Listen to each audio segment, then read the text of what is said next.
Bonjour et bienvenue sur cette vidéo. Comme à mon habitude, je vais vous faire un bilan de mes lectures du mois précédent et ce mois de mai dernier a été malheureusement plutôt décevant pour moi. Ça m'arrive très rarement à ce point-là, mais j'ai dû abandonner pas moins de 7 livres. Alors j'abandonne facilement mes lectures quand ça ne me convient pas suffisamment, mais à ce point-là, c'était plutôt très frustrant. Je vous rassure, j'ai fait tout de même quelques bonnes lectures que je vais vous présenter. Donc ce sera des romans contemporains, parfois historiques, et je terminerai par un roman type fantasy. Je vous souhaite un bon visionnage, et c'est parti.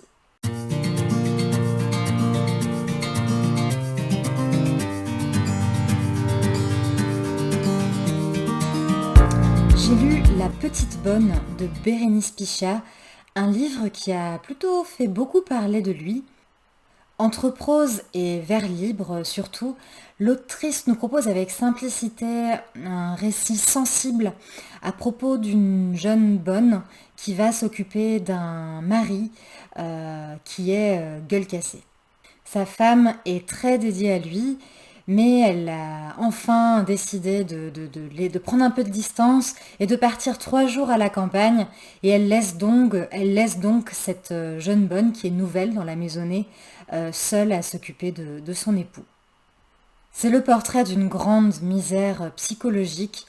L'homme n'est plus qu'un bout de chair, il a plus de bras, il a plus de jambes, il peine énormément à parler. Avant la Première Guerre mondiale, avant les tranchées, c'était un pianiste virtuose. Donc je ne vais pas dire que la frustration est d'autant plus grande, mais c'est tout de même c'est choquant. Mais c'est aussi le portrait de misère sociale, notamment avec cette jeune bonne qui est victime de violence, de pauvreté, et qui ne cesse de faire des sacrifices. J'ai été très touchée par ce duo, malgré le fait que tout semble les opposer. euh, Ils vont se comprendre, ils vont euh, tous deux se ranimer dans la vie ensemble. J'ai trouvé ça voilà, très, très touchant. Mais ce n'est pas juste un duo, il y a 3 voix dans ce texte. L'homme, la bonne, mais aussi la femme mariée. Et j'ai trouvé ça très intéressant de voir l'ampleur de son amour, sa dévotion, son rapport aussi avec le monde extérieur, puisqu'elle reste tout le temps fermée à s'occuper de son époux. C'est un livre qui se lit plutôt rapidement, mais en tout cas, je recommande vraiment de ne pas passer à côté. J'ai retrouvé dans un très court roman, une nouvelle presque, un auteur dont j'aime particulièrement la prose, Philippe Claudel, avec Le Café de l'Excelsior. C'est l'histoire d'un enfant orphelin qui va passer quelques années avec son grand-père avant d'être placé ou du moins d'avoir plusieurs expériences de placement. Son grand-père est tenancier d'un café-bar de village et pour l'enfant, ce temps passé avec lui est absolument magique. Ce milieu qui est fascinant donc pour lui est donc uniquement masculin, alcoolisé aussi, hein, comme on s'en doute, mais devient aussi comme une famille pour lui, une famille un peu triste, mais très très aimante. Claudel, avec son habituelle langue si riche et simple à la fois, il arrive avec émotion et justesse, comme à son habitude, à, je trouve, transmettre l'essence et la beauté des choses simples. Et puis c'est un tableau, une ambiance d'un lieu universel au final, hein, dans le milieu occidental, hein, le bar, le café comme ça du village. C'est aussi d'ailleurs le reflet d'une époque où c'était vraiment un lieu, notamment, j'allais dire notamment pour les hommes, mais surtout pour les hommes, un lieu important. Donc un court texte touchant, humain, qui me donne toujours autant envie de continuer à lire cet auteur. J'ai lu aussi De nos blessures un royaume de Gaël Josse, un roman qui semble avoir conquis beaucoup de gens, en tout cas dans mon entourage, ce fut le cas. Je vais être assez brève. On suit une danseuse endeuillée suite à la perte de son compagnon et qui va traverser l'Europe à travers l'Italie jusqu'à la Turquie pour remettre à un musée de reliques d'histoire d'amour, et ça existe vraiment, l'exemplaire du livre préféré donc de son défunt compagnon. Et le récit de cette histoire est ponctué par des extraits de ce livre. Donc on a deux histoires en parallèle où l'on suit donc un jardinier qui s'occupe de sa jeune fille, très jeune fille handicapée. Alors c'est un livre court, au style impeccable, ça, il n'y a rien à redire je trouve, et vraiment empli de douceur.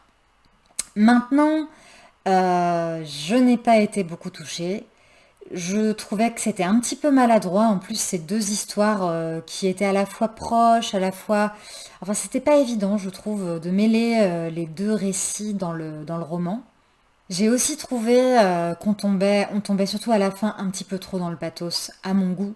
Mais encore une fois, énormément de gens autour de moi ont adoré. Donc, bon, peut-être que ce n'est qu'une question de sensibilité. Et si ce livre vous donne envie, lisez-le, bien sûr. Et maintenant, une petite pépite. Après avoir absolument adoré Les Mangeurs de nuit de Marie Charelle l'année dernière, j'avais rencontré l'autrice à un salon littéraire et elle m'avait conseillé de lire son roman Les Danseurs de l'Aube. Eh bien, je fus enchantée.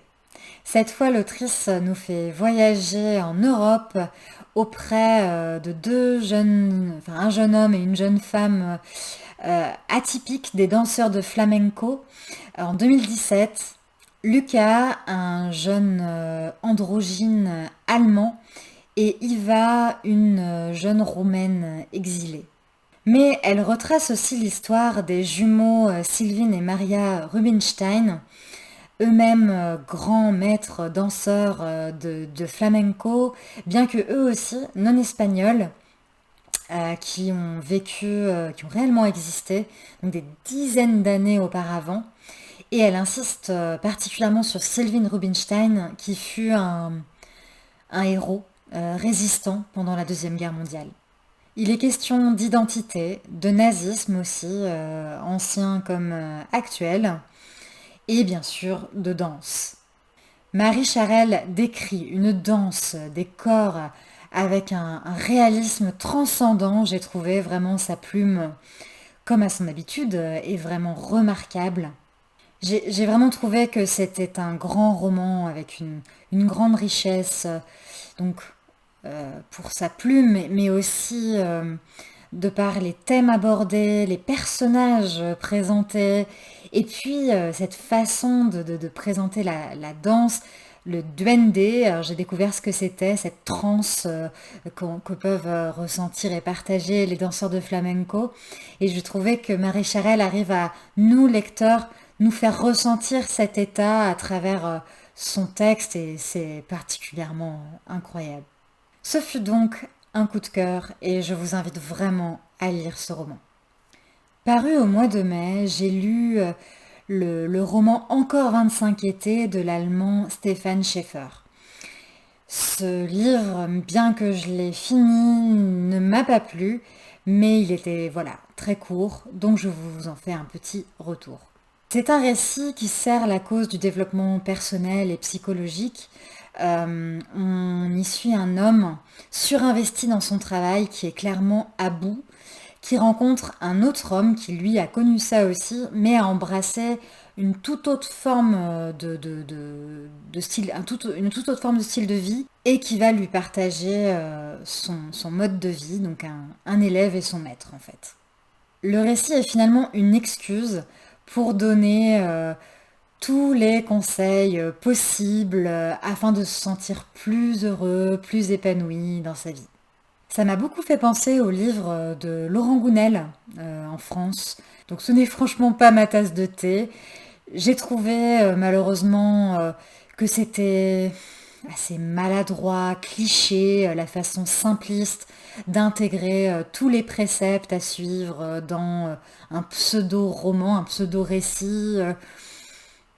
Donc voilà, pas pour moi, mais je le présente quand même parce que si c'est votre, voilà, si ce type de roman vous plaît, il se lit très bien.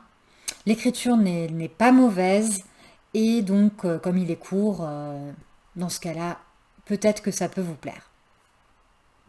Alors, j'ai lu aussi le roman La librairie de Téhéran de Marjane Gamali. Il pourrait passer à première vue pour un roman conventionnel, accessible, peut-être trop. Alors accessible, le style, oui, certes, il l'est, mais ce n'est absolument pas un problème, bien sûr, et je ne m'attendais pas à autant d'émotions bien dosées, à des personnages aussi touchants, à une histoire d'amour aussi bouleversante, sans jamais tomber dans un pathos maladroit ou racoleur. Alors, nous suivons en Iran, à Téhéran, en 1953, la jeune Roya qui va rencontrer et vivre une histoire d'amour très forte avec un jeune militant activiste qui s'appelle Baman. C'est un plongeon délicieux dans la culture iranienne de l'époque, à un moment où la situation était plutôt progressiste. D'ailleurs, on est auprès de personnages qui soutiennent la démocratie. Et c'est l'occasion d'une prise de conscience aussi des tensions politiques et sociales qui régnaient à ce moment-là. L'autrice tisse un récit donc, qui va suivre tout le long de la vie de Roya jusqu'à ses 77 ans alors qu'elle vit aux États-Unis. Et tout, donc comme je le disais, est vraiment très senti, très bien dosé, très sensible. Et puis avec des éléments, notamment dans les relations entre les personnages, qui sont dévoilés au compte-gouttes. Et j'ai trouvé que c'était parfaitement réglé, senti, construit. J'ai vibré d'émotions face aux souffrances, aux frustrations toujours brutales. Vraiment, c'est un livre très émouvant. Et puis j'ai apprécié aussi donc cette librairie à Téhéran qui joue un rôle majeur, comme son libraire d'ailleurs. Et bah voilà, je comprends pourquoi ce roman porte donc le titre de la librairie de Téhéran. Donc voilà, point de prétention avec ce roman, mais en toute simplicité, je vous invite vraiment à le lire si ce que j'en dis vous donne envie. Et pour terminer cette vidéo qui sera courte, j'ai l'impression, un petit peu de fantaisie ou du moins de légende avec un roman de Laura Sébastien qui a souhaité s'inspirer du poète Tennyson qui a écrit The Lady of Shalott, des légendes arthuriennes. Elle en a fait une adaptation moderne qu'elle a intitulée Half Sick of Shadows, qui est une expression, un vers tiré directement du poème de Tennyson. J'ai été plutôt désarçonnée par certains anachronismes, ou du moins erreurs concernant l'époque, puisque bon, les légendes arthuriennes, on imagine ça quand même plutôt une époque médiévale. Bon, ici, les personnages boivent du thé et portent des corsets. Bon, je trouvais ça assez agaçant. Mais malgré cela, en réalité, j'ai passé un très agréable moment de lecture. Je suis passionnée des légendes arthuriennes depuis l'enfance. J'avais adoré les légendes selon Chrétien de Troyes. Ensuite, plus tard, j'avais lu Les Dames du Lac de Marion Zimmer Bradley, que j'avais aussi beaucoup apprécié. Donc, j'étais contente de lire une autre version, surtout sur la Lady of Shalott, qui est un personnage assez rarement développé dans les récits. Avec cette version, j'ai pu aussi découvrir le plaisir de lire un livre relié Alors à l'image, ça fait un effet un peu bizarre, mais voilà, avec jaspage, un très bel objet, comme c'est d'ailleurs à la mode en ce moment, notamment en tout ce qui est fantaisie. Bon, c'était une lecture agréable. Bref, la magie a suffisamment opéré sur moi pour que je garde ce livre dans ma bibliothèque. Je ne regrette pas du tout de l'avoir lu. Si vous aimez ce type de légende et que vous n'avez pas peur de quelques petites erreurs au niveau temporel, c'est une agréable lecture. Voilà pour ces lectures du mois de mai. Il y aura peu de livres qui m'auront marqué, mais quand même certains. Bon, j'espère que certains justement vous auront donné envie, malgré tout. Et surtout, n'hésitez pas, comme d'habitude, à donner vos avis, partager vos propres lectures.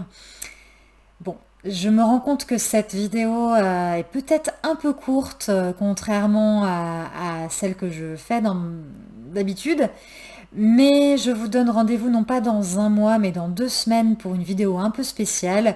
Donc je me rattrape quelque part.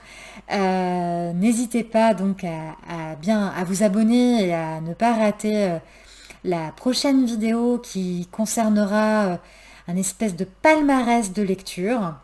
Bref, d'ici là, bonne lecture à vous et je vous dis à bientôt!